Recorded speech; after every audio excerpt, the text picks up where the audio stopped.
Como tú decís, Maggie, más temprano escuchábamos a la ministra de Economía, Azucena Arbeleche. Queremos conocer la postura de la oposición con respecto a lo que presentaron ayer y las expectativas que hay para el futuro. Buen día. ¿Qué es lo que deja esta comparecencia de Arbeleche? Buen día, un gusto estar con ustedes. Bueno, la reunión de ayer de la Comisión de Presupuesto Integrada con Hacienda fue una reunión bastante particular porque el gobierno vino con un relato muy triunfalista respecto de la situación del país y ese relato no se compadece para nada con la realidad que estamos viendo en cada rincón del Uruguay, ¿no? Le hicimos preguntas concretas que no fueron respondidas. Pongo algunos ejemplos. Hay un tema muy importante que es el de la masa salarial, es decir, cuánto pesa el ingreso de los trabajadores en el total de la riqueza nacional. Preguntamos en concreto si el gobierno se comprometía a que el peso del ingreso de los trabajadores en la riqueza nacional se mantuviera al final del periodo respecto de 2019. No nos respondieron discursos respecto de que el salario real va a estar en el mismo nivel, etcétera, pero la pregunta concreta no se respondió. La pobreza respecto del 2019 ha crecido, hay varias decenas de miles de personas más bajo la línea de pobreza. Preguntamos si había una meta concreta de reducción de la pobreza. No, se dice, bueno, no queremos que haya pobres, obviamente, es una intención compartida, pero ¿cuál es la meta concreta de reducción de la pobreza? Y así podríamos seguir con una reducción de gasto público, además muy marcada, cientos de millones de dólares de caída de gasto en educación, en salud, en vivienda, etcétera, que no se recuperan en esta rendición de cuentas. Arbeleche decía de que va a haber recuperación salarial y también hablaba de más puestos de trabajo. ¿Cómo visualizan ustedes eso? Y bueno, mucha promesa, mucha declaración de buenas intenciones, ¿no?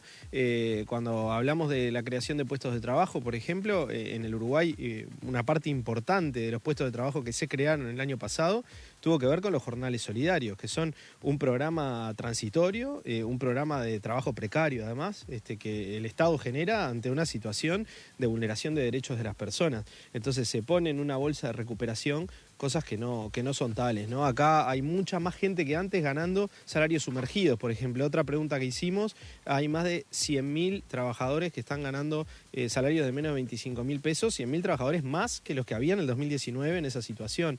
No hay lineamientos específicos para esos salarios, por ejemplo. Los números que han mostrado no cierran, hay diferentes parámetros. Hay diferentes parámetros, cálculos o cifras que se dan ante algunas preguntas que se reiteran, que no condicen con otros indicadores. Realmente no vimos claridad en el equipo económico respecto de los datos concretos, de cómo está la economía y de cómo está sobre todo la sociedad uruguaya en relación a una economía que crece, porque lo que sí queda claro es que la economía en el Uruguay está creciendo, la riqueza crece. El tema es cómo se distribuye esa riqueza, muy mal, ¿no? En cuanto a educación, ¿qué dijo Arbeleche? Bueno, hubo preguntas específicamente sobre los pedidos que hace la ANEP en materia educativa. Ustedes sabrán que en la rendición de cuentas no hay un solo peso incremental para la educación.